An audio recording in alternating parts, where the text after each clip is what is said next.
Imagine this. One day you go in for routine surgery. The mask goes on your face and the anesthesiologist says to count down from 10. Next thing you know, you are face to face with yourself, but you appear to be floating above your own body. You look around you and the room is in a tizzy as the doctors are scrambling to bring your pulse back and hear the beautiful beep beep on the EKG. You scream as loud as you can, but it appears that nobody can hear you. All you can do is watch in horror as your body jerks with every jolt of electricity that surges through your now corpse. One final push and your heart starts to beat and everything goes black and you wake up back in your own body. This is just a prime example of the countless stories that have been shared through the years from people who have had a near-death experience. What do you think happens when you are near death? Would everything just go black?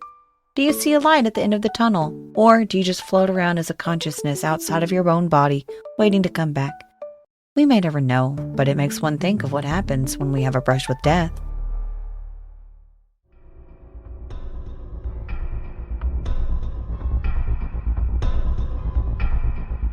Welcome to Tales from the Graves, where shadows lurk and whispers echo. Join us as we delve into the unknown, exploring tales of mystery, horror, and the supernatural. Be prepared to journey into the darkness, where the line between reality and nightmare blurs. I'm Jen. And I'm Jess. Together, we're the Grave Sisters, and we'll be your guides as we unearth the strange and unusual. So find your flashlight, grab your shovel, and let's dig in. The following podcast is rated for mature audiences. It may contain graphic scenes of violence and explicit language that some may find disturbing. Listener discretion is advised.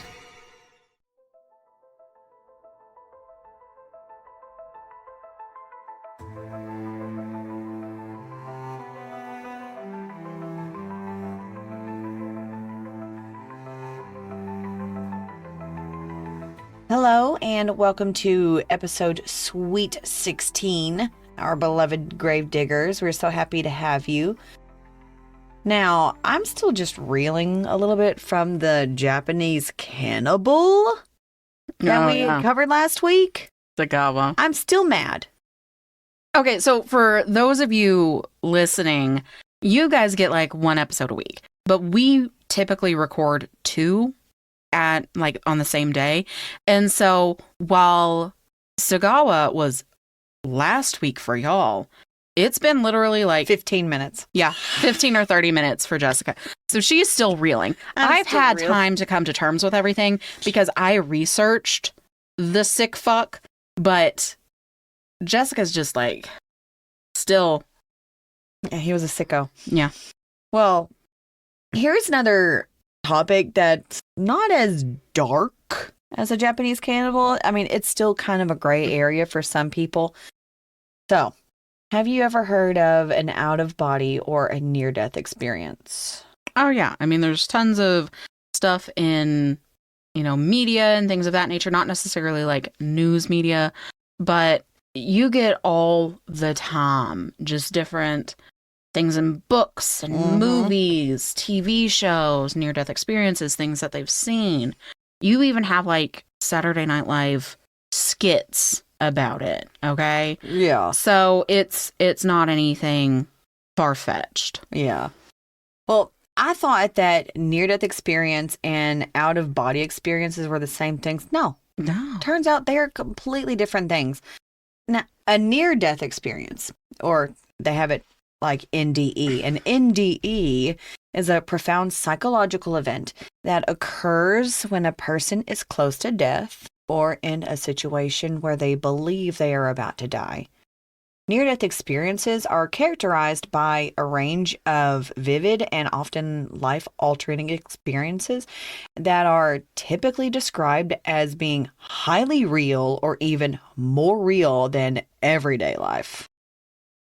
So people who have had near-death experiences often report a variety of common elements like, though the exact nature of the experience can vary from person to person, there are some common features with near-death experiences like an out-of-body experience or an OBE.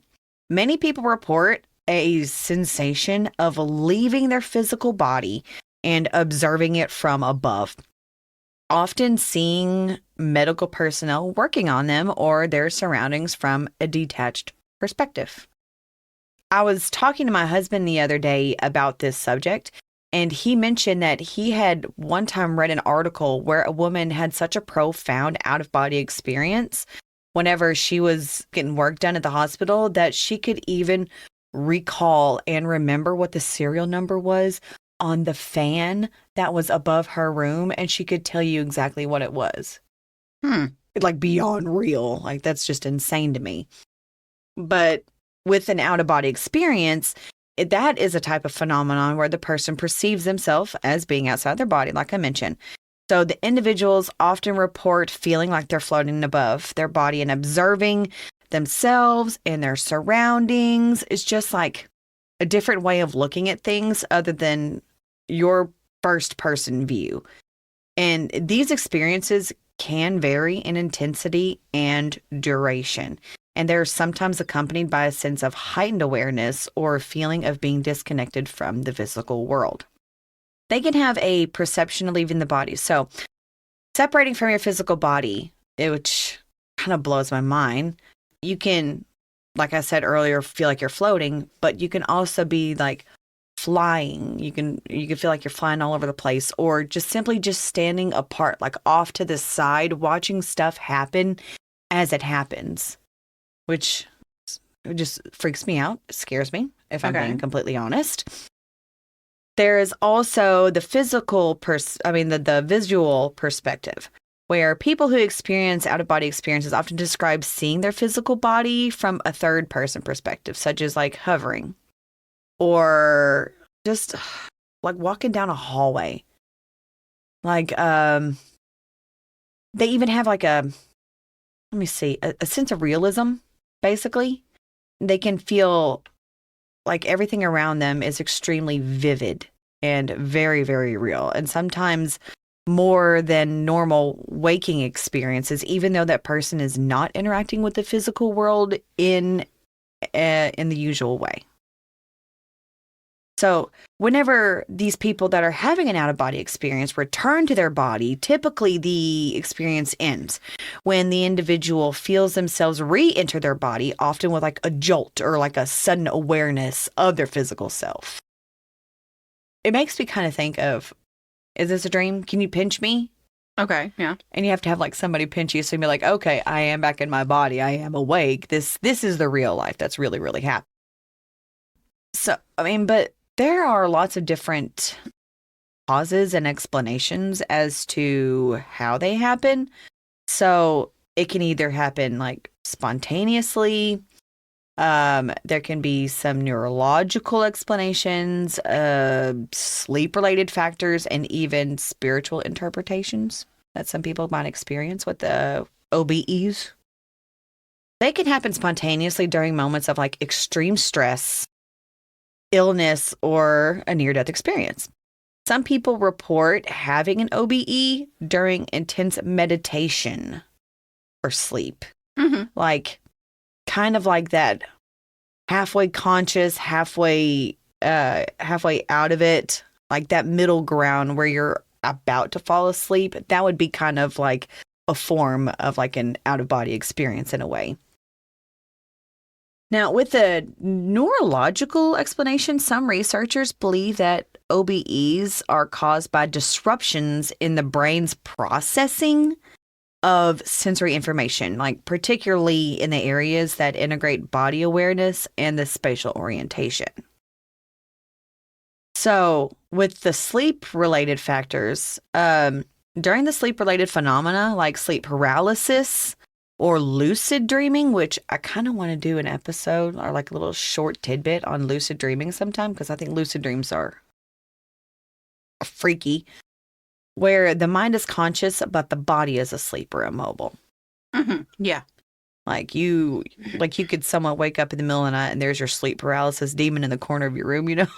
Yeah. You know what I mean?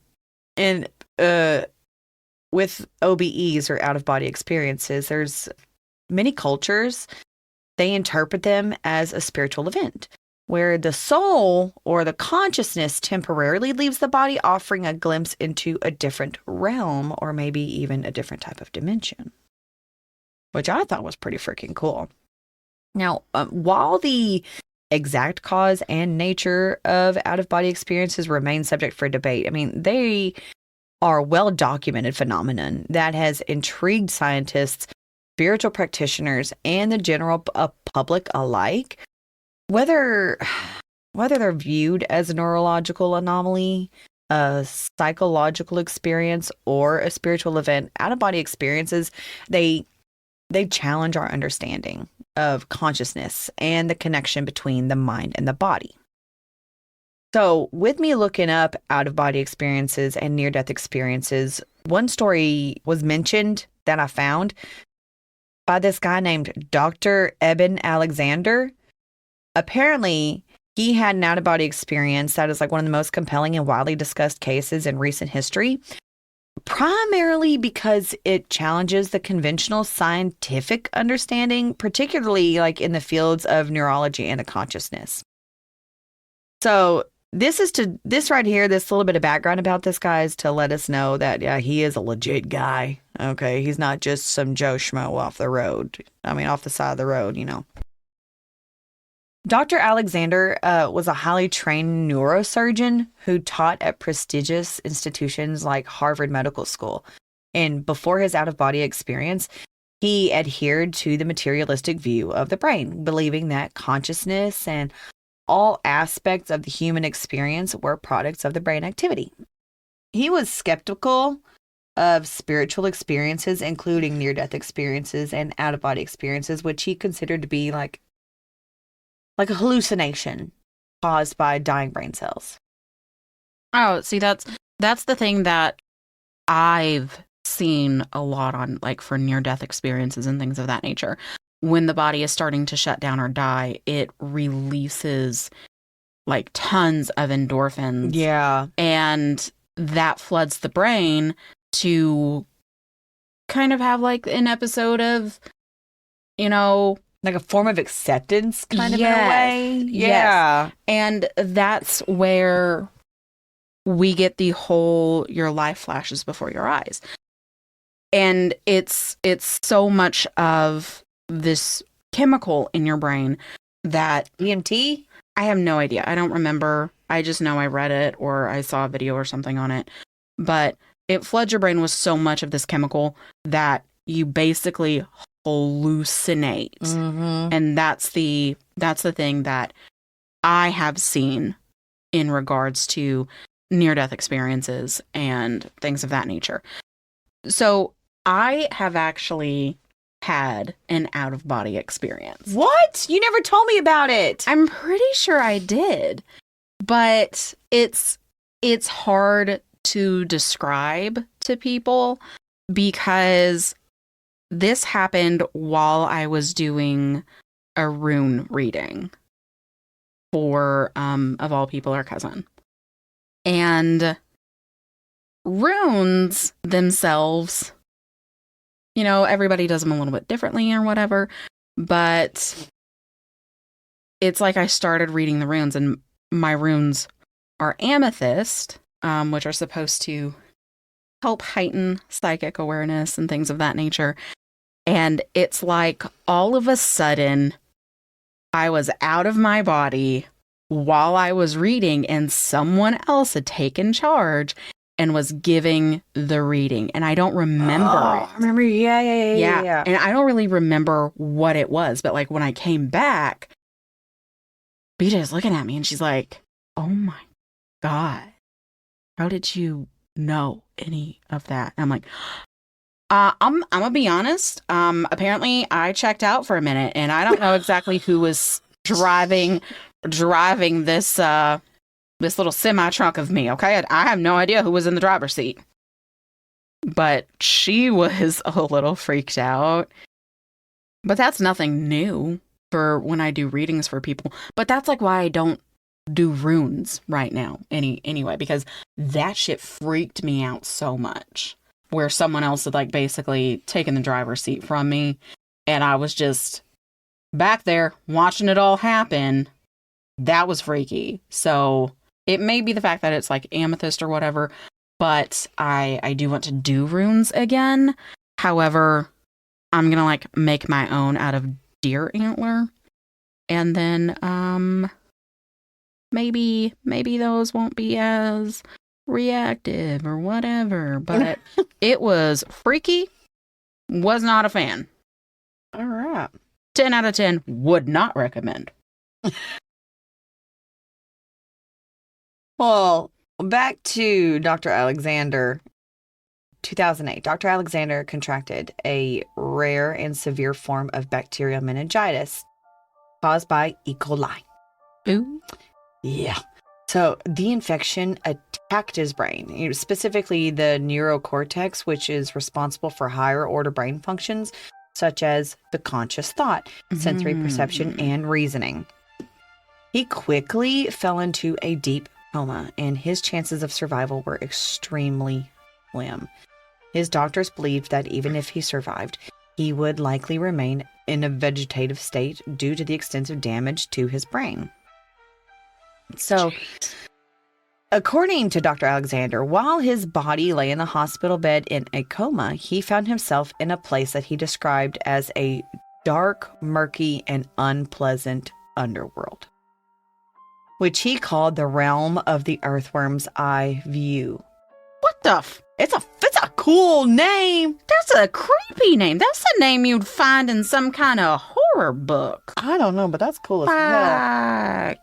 So this initial stage was characterized by a sense of being trapped or confined in a sort of primordial environment. He then described being pulled up into a bright heavenly realm of consciousness far beyond the physical world. This place was filled with indescribable beauty, light, and love. He said he was accompanied by a female figure whom he felt deeply connected to, though he didn't recognize her at the time. This figure guided him through this realm and communicated with him telepathically, conveying profound messages of love and understanding. Beyond the heavenly realm, Dr. Alexander claimed to have entered the core, quote unquote, the core, a place he described as being in the presence of an all-encompassing divine being that he identified as the source of all existence. He felt an overwhelming sense of peace, love, and acceptance in his space. According to him, the experience was more real than anything he had ever known, far surpassing the vividness of waking life. During his experience, Dr. Alexander received several messages, including the idea that love is a fabric of the universe and that human life is interconnected at a deep spiritual level.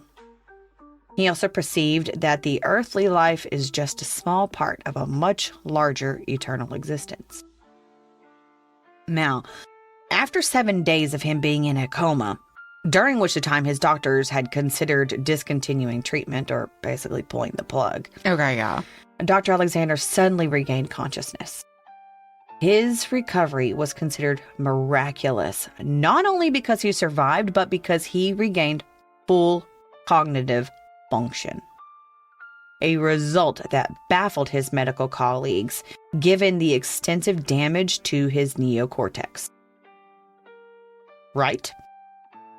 Dr. Alexander's out-of-body experience profoundly changed his view on consciousness and the afterlife, and he became convinced that consciousness exists independently of the brain and that his experience provided evidence of an afterlife. This was a radical departure from his previous beliefs rooted in scientific materialism. In 2012, he published Proof of Heaven, a neurosurgeon's journey into the afterlife, detailing his experience. I kind of want to read it just because I want to know what it's about. The book became a bestseller and sparked widespread discussion about near-death experiences and out-of-body experiences and the nature of consciousness. It resonated with readers who were seeking reassurance or answers about life after death. But despite its popularity, Proof of Heaven also faced significant criticism from the scientific community. Oh, yeah, Obviously. Of course. Skeptics argued that Dr. Alexander's experience could have been just a hallucination caused by residual brain activity or the result of a dreamlike state triggered by his medical condition. Others question the accuracy of his account, suggesting that his brain, although severely impaired, might still have been capable of generating some form of consciousness. Conversely, the spiritual community and many who have had similar experiences supported Dr. Alexander's claims. His story was seen as a validation of the belief that consciousness transcends the physical body and that there is an afterlife. Now, Dr. Alexander's account remains one of the most famous out-of-body experiences ever recorded, particularly because it bridges the gap between science and spirituality. His experience continues to be the point of reference in discussions about the nature of consciousness, the possibility of life after death, and the limitations of current scientific understanding. Now, whether viewed as proof of an afterlife or as a fascinating neurological anomaly, Dr. Alexander's story has left a lasting impact on both the scientific and the spiritual communities. So that's all I have on out-of-body experiences, but another trait of a near-death experience would be tunnel vision. Tunnel? Yeah. So a common aspect of near-death experiences is the sensation of moving rapidly through a dark tunnel towards a bright light. Oh. So that's where the term tunnel vision comes from. Yeah. That's a stupid way to say that, but okay, whatever. Do you, I guess. I guess that's what my research showed me. It says that this light is often described as warm, welcoming, and filled with love. Another way that you could be experiencing a near-death experience is encountering beings. Like, individuals often describe meeting beings of light, deceased loved ones, or spiritual religious figures during their near-death experience. These beings may communicate telepathically, offering reassurance or guidance. Like, of course, when I die, I probably want to see grandma or grandpa or, you know. Yeah, Aunt Christy. Yeah, I would love to see Aunt Christy again. But, I mean, because, I remember some people, like some nurses, saying that whenever they're with an elderly person, like in a nursing home. Yeah, they're like, oh, my husband's here to get me. And they're like, oh, crap. They're like, what do you mean? And next thing you know, bing! Yeah, a lot of veteran nurses will, like, not veterans who are nurses, but nurses who... Yeah, have been doing it a long time. Yeah. They're like, anytime one of my patients is like, well, you know, I had a really long talk with my husband and he's come to get me. He's told me it's okay. And they're like, oh, shit, let me call your family. Because they know it's probably going to be time to say goodbye. Yep. You know? Mm-hmm. Yeah. Mm-hmm. Ooh, another one. Life review. Like your life flashing before your eyes. Oh, yeah. Some people report experiencing a panoramic view of their life where they relive significant moments, often from the perspectives of other people who were affected by their actions. This life review is sometimes accompanied by feelings of understanding and learning. I don't know what my life would look like in my unfolding of my life story, but I hope it's a decent one. I hope I get a good rating on Rotten Tomatoes for my life story, you know. Unlike the Borderlands movie. Next is a feeling of peace and joy. So a sense of overwhelming peace, love, and joy is frequently reported during near-death experiences, along with a sense of unity or oneness with the universe or a higher power. I don't think I've ever experienced anything like that, honestly. I don't know how I would react or what it would be like, but... reluctance or a decision to return. Many people describe a moment during their near-death experience where they are either told they must return to their body or given the choice to return or stay. Right? Like, but it's so beautiful. But just think, you have a family at home who needs you and all the people that you can help. So, you know, given like a second chance at life, basically. It's just more of a... Do you want to keep going? You want to keep going? I mean, you got we can send you back. Apparently we weren't supposed to get you yet. Whoopsies. But you could crash on my couch. Whoopsies. That decision is often difficult due to the contrast between the profound peace of the near-death experience and the struggles of earthly life, because early life, we be struggling. The struggle bus is real out in that pavement. Oh my God. And then there is the sense of returning to the body. So those who return from a near-death experience often describe a sensation of being pulled or drawn back into their physical body, sometimes with reluctance. This return is sometimes accompanied by a sudden jolt or the feeling of reentry. The way I'm thinking of it is like, you know, at night when you're dreaming and you dream that you're falling all of a sudden and your body jolts away. And it's because your body isn't getting enough oxygen. So it's like, wake up, bitch, you are dying. And you're like, yeah, probably. I mean, that sounds probably. I mean, that's kind of what I would think too. Yeah. Yeah. But I mean, my thing is like, what are some of the causes and explanations for some of this stuff? It says, there are like physiological factors, there are psychological factors, and there is the spiritual and the mystical interpretations. Ooh. So with the physiological factors, near-death experiences often occur during life-threatening situations like cardiac arrest, severe trauma, or like a car accident, something along those lines, surgical complications, you know what I mean? And some researchers believe that near-death experiences result from a lack of oxygen to the brain, abnormal brain activity, and the effects of certain drugs or anesthetics whenever you're in surgery. Okay, yeah, believable. So with that, there is also the psychological factors. So other people suggest that near-death experiences are a form of psychological coping mechanisms in response to the threat of death. Like we mentioned, an acceptance. Yeah. Of like, okay, this is happening. Let's just see what happens, The brain creates a comforting or like a meaningful experience to help the individual deal with the trauma. Now, there also comes a spiritual and mystical interpretation. So many people who experience them believe that they have glimpsed the afterlife or a higher dimension of reality. They often interpret their experiences as evidence of the soul's survival after death, or a connection with the divine presence.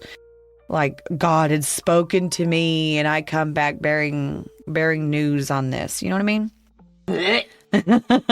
Or like a deeper understanding of life's purpose. But a lot of people who have had near-death experiences have some kind of impact or like a life-altering change whenever they come back to their bodies. So oftentimes, some of them will have a profound impact on those who experience them. So they can report a reduced fear of death.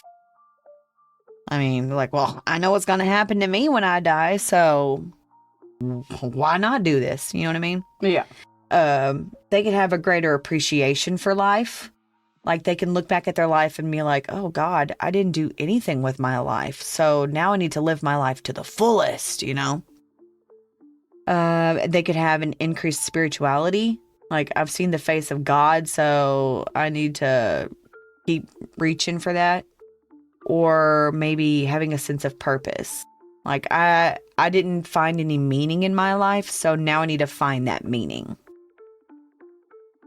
But I mean, there are also challenges in communication. So I mean, people who have had near-death experiences sometimes struggle to find the words to describe their experiences and may feel isolated if others are skeptical or dismissive of their accounts. Because I mean, come on. It's probably going to be a little hard to believe for some people, right? Yeah.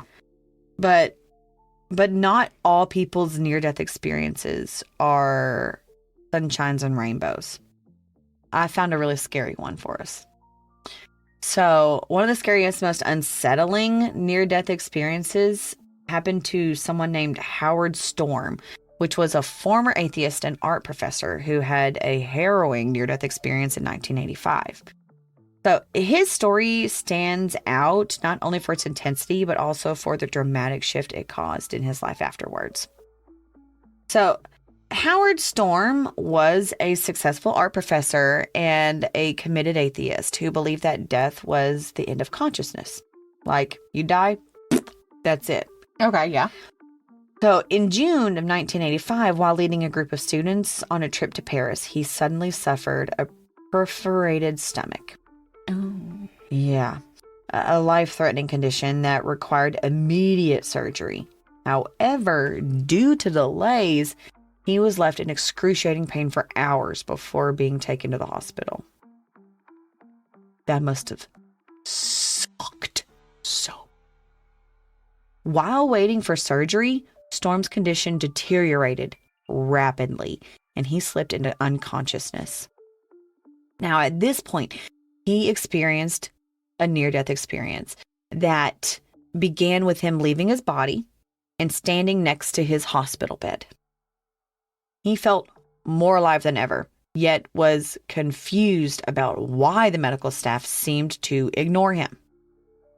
Soon, he noticed shadowy figures calling his name, inviting him to follow them. These beings seemed friendly at first, so Storm followed them down a dark corridor. As he moved further away from his body, the beings became increasingly aggressive and malevolent. They began mocking him, haunting him, and eventually they started to physically attack him, tearing at his flesh in a horrifyingly real manner.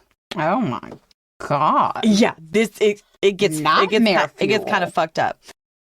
So this experience escalated into a terrifying ordeal where Storm was brutally assaulted by these dark demonic entities. He described the pain as excruciating, and the terror was overwhelming with no escape from the torment. He realized that he was in a realm of unimaginable darkness and despair, far from the life that he had known. So, in his desperation, and despite his lifelong atheism, Storm began to pray. He cried out to God, asking for help, even though he had never believed in God before. To his amazement, a light appeared in the distance, growing brighter and brighter. The malevolent beings recoiled from the light, and a figure he identified as Jesus appeared, radiating love and compassion. This figure rescued Storm from the darkness, and he was enveloped in a sense of peace and love unlike anything he had ever experienced. Jesus communicated with him, showing him scenes from his life and revealing deep spiritual truths. He was told that he had to return to his body as his time had not yet come. Storm awoke in the hospital, profoundly shaken by the experience. That near-death experience had a transformative effect on him. He abandoned his atheism, became a Christian, and eventually became a minister, dedicating his life to helping others and spreading the message of love and redemption. His story is one of the most intense and frightening near-death experiences ever recorded, as it involves elements of hellish torment, malevolent entities, and the stark contrast between overwhelming darkness and divine light. Storm's experience is often cited in discussion about near-death experiences as an example of how such experiences can dramatically alter a person's life and beliefs.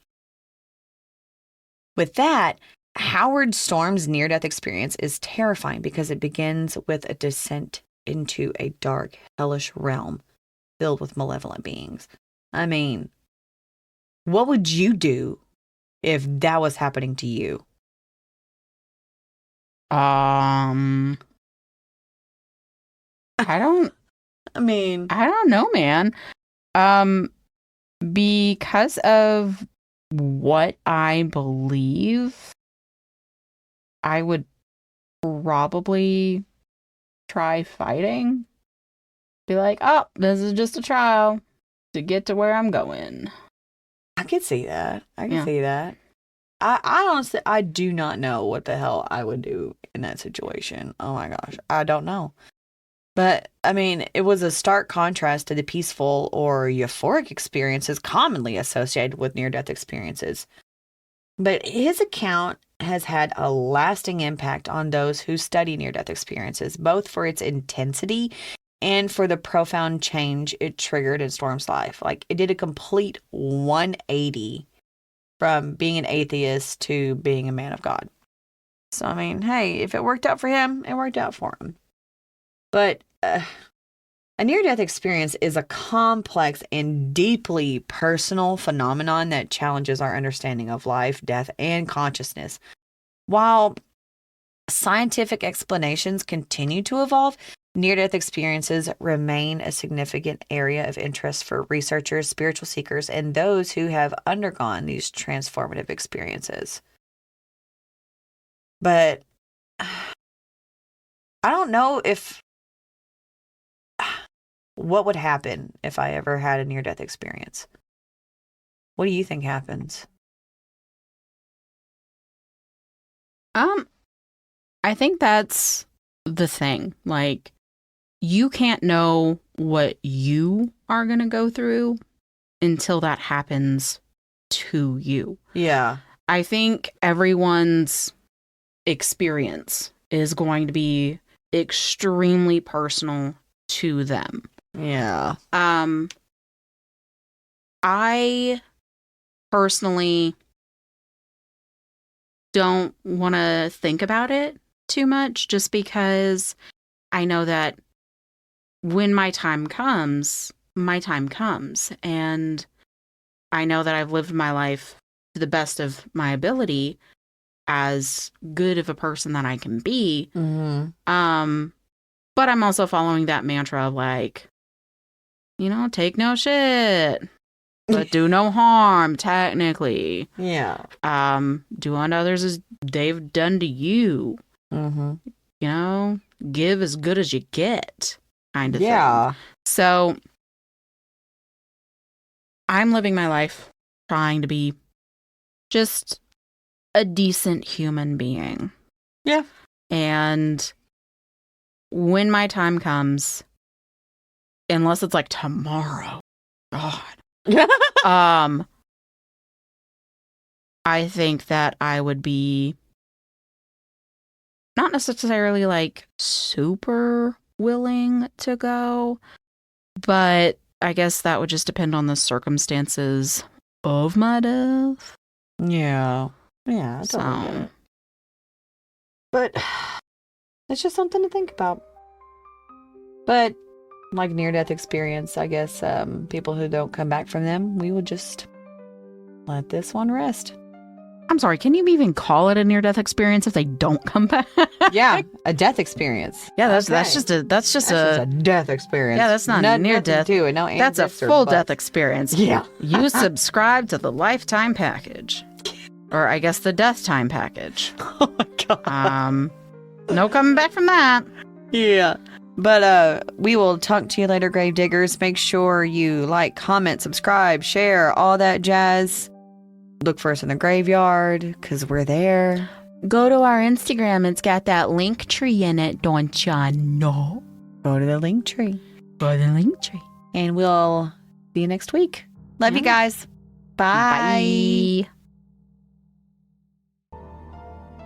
If you like what you heard, please feel free to follow, like, rate, and review Tales from the Graves podcast on your preferred listening platform. We also would like to know what you think and what topic you suggest we unearth next. Email us at talesfromthegravespod@gmail.com or reach out to us at Tales from the Graves podcast on Instagram. And if you have Discord, join us in the graveyard. The link is in our bio on our Instagram, as well as this listening platform. Thanks again, grave diggers.